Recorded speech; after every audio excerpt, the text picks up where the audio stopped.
Disney has a history of this kind of stuff, of being ashamed of its past. Mm-hmm. And it's kind of gone to stupid extremes at this point. I mean, if it's such a problem, take The Little Mermaid out of circulation, take the original Little Mermaid cartoon, take it off Disney Plus, never release it again on Blu-ray, and don't make it available for purchase. If it's that big of a problem, that's I'm sort of annoyed with this stuff of let's correct the past by making these live action remakes with the glasses of presentism, right? Which is taking present day so-called values of certain types of people, and let's take those values and now we'll remake our Disney classics with those values to placate a certain percentage of the audience, not the whole audience, some of the people in the audience. This is a colossally stupid idea by Disney. It's also hypocritical, because if it's that much of a problem, get rid of The Little Mermaid like they got rid of Song of the South, which I loved Song of the South as a kid. Loved that movie. Thought it was great. Likewise. Saw it in re-release in theaters, would sing those songs. And yes, you could look at it as being a problem if you said it. And look, they released Song of the South. It's out there. Mm-hmm. I mean, it was released back in the day. But when are we going to get rid of The Little Mermaid? Let's get rid of it. Like Disney got rid of Song of the South. If it's a problem, get rid of Little Mermaid. Get rid of all these movies. And once you go down that pathway, that is a dark path. When you're taking the past, which built your company, built the company. This was the resurgence. This is what brought Disney back from the brink in 1989. Precisely. Isn't there a documentary on Disney Plus about that with Jeffrey Katzenberg? I mean, I remember that. I remember when my mom... of Howard that got removed and then put back on? Howard Ashman, yeah. My mother actually back in the 80s invested. She had a little money, worked very hard. Like, I'm going to invest in stock. She invested in Silver Screen Partners, which was the resurgence of Disney, which was Touchstone Pictures. Yeah. All the things that we're doing as a stock offering, and I'm sure my mother did very well. But like, I remember that Disney was sort of a brand in the 80s, 70s, and 80s. The stuff was crap. I mean, the stuff I grew up with was the older stuff that, but I remember, God, seeing some really garbage things. Some of them I kind of have fond memories of, like the Apple Dumpling Gang and some of these weird sort of frontier movies. Oh, yeah. I'd see you laugh, Lorena. I think, some of that era of Disney was not great. But, the computer that wore tennis shoes, Pete's Dragon, all that kind of stuff. And then you had like Fox and the Hound. I like the Great Mouse Detective. What was the one with Kurt Russell where he eats the cereal? I love that one. Then he gets strong. Is that's the one where he's this? Yeah, I know the one you're thinking of, and I can't think of the title now. But yeah, he had a couple of them in that era. Yeah. No, you're 100% right, Chris. Like, there was that era, and then it wasn't until Oliver Company and Roger Rabbit where things turned around. Yes, changed. Started to turn around. So what does Disney do now? This idea of deleting the past, erasing it, because people are stupid and can't think for themselves.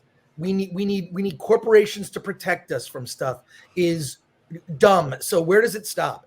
Are they going to get rid of the cartoon, the Little Mermaid original, because of the problematic stuff in there? I think it's a ridiculous concept, and I'm tired of seeing corporations bend the knee to stupid people. And by stupid people, I mean a small minority of loud people that are angry, that will never be happy. No matter how far you go, they will never be happy.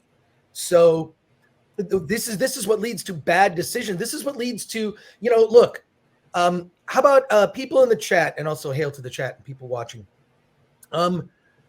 Just put your top 3 African fairy tales and fables, just the top 3 that you can think of off the top of your head. Netflix's Cleopatra. I'm just saying, Let's not. I would like, first of all, they exist. Why isn't Disney delving into that? Rather than erasing the past, changing the past, updating, tell me a new story, and tell me one that's authentic. Tell me an authentic fairy tale from another from a culture that we're not as familiar with. That is a valid thing. I do know that at the recent D23, Alan Ng told me about this. They have partnered, Disney has partnered at D23. They announced a partnership with an African animation studio to make authentic stories. Yeah, I saw the trailer for that. Yeah, that's okay. Step in the right direction. Let's see something new. Let's see something fresh. Tell me a new story, but don't delete these stories from the past. I think it's that level of shame. I mean, we saw this. I don't know if anyone saw my documentary Attack of the Doc, but never heard of it. Just kidding, obviously. I may have talked about it a little too much. No, it's great. Check it out. There was a thing in there where the new G4 was looking on, like the stuff that happened in the past. We have to make up for that. You don't have to make up for anything because you wouldn't be there if not for the past. So this prevailing attitude I find moronic and even more stupid that people in executive positions, I'm talking about middle management and higher ups at these corporations, don't have the cojones to stand up to the people that complain about this, because I guarantee you the people that are complaining are a minority. They don't speak for everyone. So constantly doing this, you're not going to please anybody. Let them be mad, F them, as far as I'm concerned. And if I could, real quick, I think you're onto something, Chris, because I think you're mostly right but there's another side of this that I've talked to like some people who work in animation, and they've said that there's another side of this as well. Sure, part of it is the whole woke thing, like we said, and part of it is this idea that they are embarrassed a little bit about certain things in the past. But I don't know if I'd compare the embarrassment to the same as like the Song of the South, and what I mean by that is, if they're making something now, it's a little difficult to make something, at least in their opinion, that doesn't adhere to modern standards. But that's where I argue, well, then you clearly don't even understand how to make a period piece, because that's not how the Force works. But on the other side of that, their other argument is, and this is where I think some people overlook things, is Disney saw this situation they were in after DVD and Blu-ray came out. They had a problem. Problem was they didn't wear out like VHS did. So after about 5 to 7 years, a tape would wear out and a new crop of kids would come in, and then that's how the Disney Vault was invented. The last time they released all these movies, they didn't make any money in the theaters like they used to. Right. Aladdin, the Lion King, and the Little Mermaid, and Beauty and the Beast were all re-released. The only one that wasn't re-released with a 3D upgrade was Aladdin. And they all didn't do well. So at that moment, they decided, okay, kids won't even go see these if they have a 3D upgrade. They don't like 2D animation anymore. And the Vault system isn't working. So at that point is when they decided to shift into and this is what I was told, this is where they decided to shift into this live action remake, because they got the idea that kids will go see these. And when the Jungle Book and the Lion King and all that stuff started making $1 billion, that's why we keep getting these. The problem is, though, is they think they have to adhere to this modern sensibility. And that's what you're talking about, Chris. And that is, to me, the biggest problem we have here is, like, if you're going to tell the Little Mermaid, tell the Little Mermaid.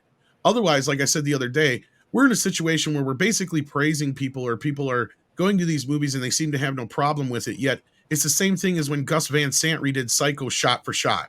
Because it's really the same thing with like the Lion King and stuff. There's nothing really new here. You're not adding anything new to the table. You're not bringing anything new to the table. At least the Jungle Book had some new flavors added into it. Sure, there was some moments where they would veer into the old classic, but most of it was like newer kind of a look at the world instead of just being shot for shot, beat for beat. Chris is right. They got to stop bending the knee to the 1% minorities that have such a big insecurity that all they do is flail their arms on Twitter and hope other flailing arms will agree with them. Let's look at Hogwarts. Hogwarts in general did not bend the knee and has made how much money now? And it just released on the last gen consoles. And that is a prime example of, there's a template there. You don't have to give in. And now all we're getting is updated modern audiences. Sounds more like a cancerous infection of all media coming out. And that's where the disappointment is, because not only is it causing an infection on the media that's there, it's insulting the legacy, and it's insulting new actors and actresses that have a prominent chance to be something great in the new Hollywood. But their idea of new Hollywood is a checklist, and nobody functions on a checklist. Well, let's also talk about this in a little bit. When they say updated for modern audiences, frankly, I feel like they're insulting the modern audience. They think that, oh, we have to do this to make it hip and new and interesting. And it's just like, no, we want good stories. That's what we want. With this whole thing with The Little Mermaid, and I kind of contrast this with Princess and the Frog. When they cast Anika Noni Rose as Tiana, no one said a word, one word about that, and the movie did fine. But with this, all the casting was, we've got a Black mermaid, not we picked the person with the best voice to do the job, and that was it. They didn't stop with that. They went down the same marketing route that they did with Moses Ingram in Kenobi, and somehow think that that's supposed to appeal to Black people. Get out of here. We're not that stupid. And we see exactly what this, what this is. So instead of giving us let's say, an interesting twist on the classic story that we know of from The Little Mermaid, they give us a very bigoted Triton, number one, and Javier Bardem was not all that good. They give us this whole We Are the World thing. There's this constant strife between, we have to get updated with the new world and with what's out there. Dude, you're in the Caribbean. That was the crossroads of cultures from all over. So I don't know what you're talking about there. And just the whole, you can see the way that they're just trying to hammer the message through this. So rather give us the true story of a mermaid who gets her wish by making this deal with the sea witch to finally come into the human world because she's in love with a human. Apparently, that's a problem. Renegade.